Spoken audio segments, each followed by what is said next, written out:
Deep state ఏ విధంగా భారత్ మీద attacks చేయిస్తూ ఉంది, గత దశాబ్దాలుగా ఏ విధంగా తనకు నచ్చినటువంటి వ్యక్తుల్ని ప్రభుత్వాల్ని మార్చైనా సరే నియమిస్తోంది వివిధ దేశాల్లో, అండ్ ఈవెన్ భారత్ని కూడా కంట్రోల్ చేయాలని చూస్తోంది. ఇవన్నీ క్లియర్గా మనం అర్థం చేసుకునే దిశగా మొదటి భాగంలో ఓ వీడియో చేసాం, సోరోస్ భారత్ని ఎందుకు టార్గెట్ చేస్తున్నాడనే శీర్షికన. ఇప్పుడు దాని కంటిన్యూస్గా మరికొంత ఇన్ఫర్మేషన్ ఎనలిస్ట్ చాడా శాస్త్రి గారు మనకు అందిస్తున్నది. ఇది మోదీ అమెరికాకు దాసుడుగా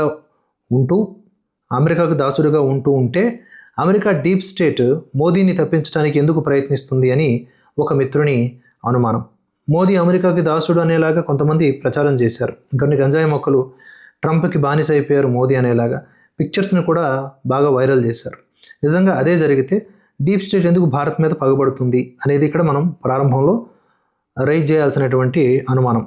డీప్ స్టేట్ అంటే అమెరికా సామ్రాజ్యాన్ని, తద్వారా ప్రపంచ దేశాలను నడుపుతున్న ఒక పెద్ద పారిశ్రామికవేత్తల, రాజకీయ నాయకుల, ఇతర ముఖ్యుల గుంపు అని ఆల్రెడీ ప్రీవియస్ వీడియోలో చెప్పుకున్నాం కదా. ఈ గుంపుకి మోడీ అంటే ఎందుకు పడటం లేదు అంటే, 1 ఆయుధ lobby, 2 oil lobby, 3 pharma lobby. వీటికి తోడుగా 4వ రకమైనటువంటి లాబీ టెక్ లాబీ. ఈ డీప్ స్టేట్ ఈ 4 లాబీల ద్వారా ప్రపంచాన్ని కంట్రోల్ చేస్తోంది. ఈ లాబీల్లోకి కొత్తగా వేరే దేశాల ప్రవేశం నిషిద్ధం.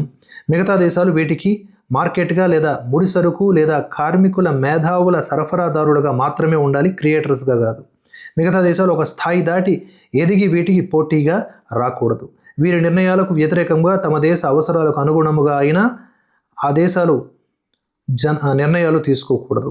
ఒక మాటలో చెప్పాలి అంటే ఆ ముఠా ప్రపంచ సార్వభౌమ అధికారాన్ని ధిక్కరించే ఎటువంటి ప్రకటనలు, చర్యలు మిగతా దేశాలు చేయకూడదు. అలా ఏ దేశాలలో ఎవరైనా ఈ ముఠాకు వ్యతిరేకంగా ప్రయత్నిస్తే వారిని నొక్కేస్తుంది. భారత్ 2014 వరకు తమ దేశ అవసరాలకు కావలసినవి ఉత్పత్తి చేసుకుంటూ, కొన్ని ఉత్పత్తి చేసే సామర్థ్యం ఉన్నా వాటిని కూడా దిగుమతులు చేసుకుంటూ మన కార్మికులను, మేధావులను, ఖనిజాలను వారికి కాలుష్యం బాధ లేకుండా చవకగా సప్లై చేసే కెమికల్స్, డ్రగ్స్, బల్క్ డ్రగ్స్ వంటివి వారికి సప్లై చేసే విధంగా వారు చెప్పే నిబంధనలు పాటిస్తూ, వారు వేసేటటువంటి జరిమానాలు వంటి శిక్షలు భరిస్తూ, వారికి కోపం తెప్పించకుండా ఒదిగి ఉండి వ్యాపారం చేసుకునేవారం తప్ప ఆ స్థాయి దాటి అంతర్జాతీయ మార్కెట్లోకి నేరుగా పోయి వారి కంపెనీలతో పోటీ పడే ప్రయత్నాలు గట్టిగా చేయలేదు. అయితే 2014లో మోదీ వచ్చాక దేశం గేరు మార్చి ఆయుధాలు, వ్యాక్సిన్ వంటివి మన అవసరాలకు ఉత్పత్తి చేయడమే కాకుండా విదేశాలకు ఎగుమతి చేసే స్థాయికి భారత్ని తీసుకువెళ్ళాలి అనే ప్రయత్నాన్ని మొదలుపెట్టారు. దీనివల్ల ముఖ్యంగా ఈ లాబీలకు చెప్పుకోదగ్గ ఆర్థిక నష్టం జరుగుతోంది. ఉదాహరణకి ఆయిల్ లాబీ విషయానికి వద్దాం. ఉక్రెయిన్ యుద్ధంని భారత్ అవకాశంగా మలుచుకుంది. గతంలో ఎప్పుడు 1-2% మించి రష్యా నుంచి క్రూడ్ ఆయిల్ దిగుమతి చేసుకొని మన దేశం అమెరికా ఒత్తిడికి లొంగకుండా, వారి బెదిరింపులు లక్ష్య పెట్టకుండా చవకగా రష్యా నుండి క్రూడ్ ఆయిల్ దేశ అవసరాలకు దిగుమతి చేసుకోవడమే కాదు, పెద్ద మొత్తాలలో దిగుమతి చేసుకుని ఇక్కడ రిఫైన్ చేసి యూరోప్ దేశాలకు ఎగుమతి చేస్తూ కొద్ది నెలల్లో ప్రపంచ ఆయిల్ రిఫైనరీ వ్యాపారంలో ఒక కీలకమైనటువంటి స్థానానికి చేరింది. ఈ పరిస్థితి ప్రపంచ ఆయిల్ లాబీ ఎప్పుడూ కూడా ఊహించలేదు. భారత్ ఇలా పైచేయి సాధించడానికి ప్రభుత్వ ఆయిల్ కంపెనీలే కాదు, రిలయన్స్, నయారా వంటి పెద్ద ప్రైవేటు ఆయిల్ కంపెనీల సేవలు కూడా ఉపయోగపడుతున్నాయి. నెంబర్ 2 ఆయుధ లాబీ అని చెప్పుకున్నాం కదా. అది ఏ విధంగా అంటే 2014 వరకు మన దేశ ఆయుధ అవసరాలకు 30% వరకు స్వదేశీ, మిగతా 70% వరకు విదేశాల నుండి దిగుమతులు ఉండి, ఎప్పుడో 1వ తప్ప మన దేశ ఆయుధాలు ఎగుమతి చేసింది తక్కువ. 2013లో మన దేశం ఆయుధ ఎగుమతులు కేవలం 124 కోట్ల రూపాయలు. గత సంవత్సరం దాదాపుగా 38,000 కోట్ల రూపాయల విలువైన ఆయుధాలు అంటే బ్రహ్మోస్, ఆకాష్ క్షిపణులు, field guns, bullet proof jackets వంటివి వియత్నాము, ఆర్మేనియా వంటి 15 దేశాలకు ఎగుమతి చేశాం. అమెరికా హెచ్చరికలు లెక్క పెట్టకుండా S-400 మిసైల్ సిస్టమ్ రష్యా నుండి దిగుమతి చేసుకోవడమే కాదు, వద్దు అన్న మరో S-400 దిగుమతికి ఒప్పందం కుదుర్చుకున్నాం. తాజాగా ఇండోనేషియాతో భారీ ఆయుధ ఒప్పందం మీద సంతకం చేసింది. ఆపరేషన్ సింధూర్ సమయంలో పాక్ ఉపయోగించినటువంటి చైనా ఆయుధాలు, క్షిపణి వ్యవస్థ, భారత్ ఉపయోగించిన ఆయుధాలు, క్షిపణి వ్యవస్థ, ఈ రెండింటి నాణ్యత చూశాక ఆయుధాల దిగుమతుల కోసం కొన్ని దేశాలు భారత్ వైపు చూస్తూ ఉన్నాయి. గల్ఫ్ దేశాలు కూడా ఆయుధాలు భారత్ నుండి దిగుమతికి ప్లాన్ చేస్తున్నాయి. ఇదంతా అమెరికా ఆయుధ లాబీకి కంటగింపుగా మారింది. ఇప్పుడు next pharma lobby. Covid vaccine వ్యాపారంపై ఎన్నో ఆశలు పెట్టుకున్న అమెరికా ఫార్మా లాబీకి భారత్లో స్వదేశీ వ్యాక్సిన్ ప్రోత్సహించడంపై మోదీపై బాగా కోపం వచ్చింది. భారత్లో వ్యాక్సిన్ వ్యాపారం సుమారుగా 60 నుంచి 80 వేల కోట్ల రూపాయలు అని అంచనా. దీనిలో కనీసం ఒక 10% వ్యాపారం కూడా అమెరికా ఫార్మా లాబీ సంపాదించలేకపోయింది. అందుకే ఫైజర్ కంపెనీ మీడియా ద్వారా భారత్ బయోటెక్ వ్యాక్సిన్పై విపరీతమైనటువంటి వ్యతిరేక పబ్లిసిటీ చేయించింది. ఈవెన్ రాహుల్ గాంధీ గారు కూడా మాట్లాడారు.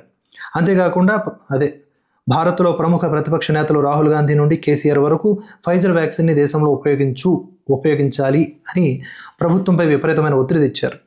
కమీ వైర్ న్యూస్ పోర్టల్ అయితే బయోటిక్ వ్యాక్సిన్కి వ్యతిరేకంగా ఆధారాలు లేకుండా 15 వ్యాసాలు రాసింది. అది కంపెనీ కోర్టుకు వెళ్ళింది ఆ విషయానికి సంబంధించి. అంటే పరిస్థితి మనం అర్థం చేసుకోవచ్చు ఏ స్థాయిలో అటాక్ చేశారని. ఇక టెక్ కంపెనీల విషయానికి వస్తే ఎలక్ట్రానిక్ పరికరాలకు గుండెకాయ వంటి చిప్స్ లేదా సెమీ కండక్టర్స్ని లక్షల కోట్ల విలువ చేసే వాటిని దిగుమతి చేసుకుంటూ వస్తూ ఉన్నాం కదా. ఇప్పుడు చిప్స్ తయారీ మీద శ్రద్ధ పెట్టి దిగుమతులు తగ్గించే ప్రయత్నాలు చాలా ముమ్మరంగా మొదలయ్యాయి. ప్రపంచంలో శాటిలైట్ మార్కెట్ చాలా పెద్దది.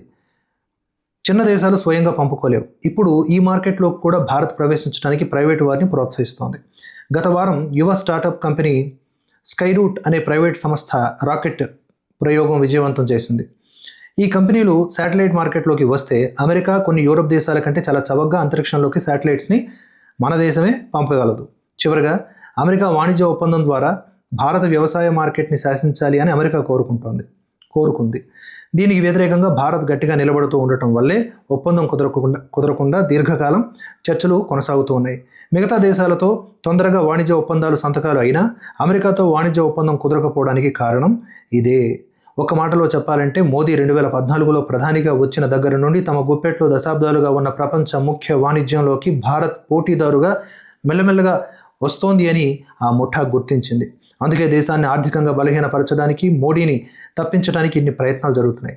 సరే, ఇన్ని ప్రయత్నాలు జరుగుతున్నాయని మోదీ ప్రభుత్వానికి తెలిసినా మోదీ ఎందుకు గట్టి చర్యలు తీసుకోవడం లేదు అనేది నెక్స్ట్ పార్ట్లో మనం తెలుసుకునే ప్రయత్నం చేద్దాం.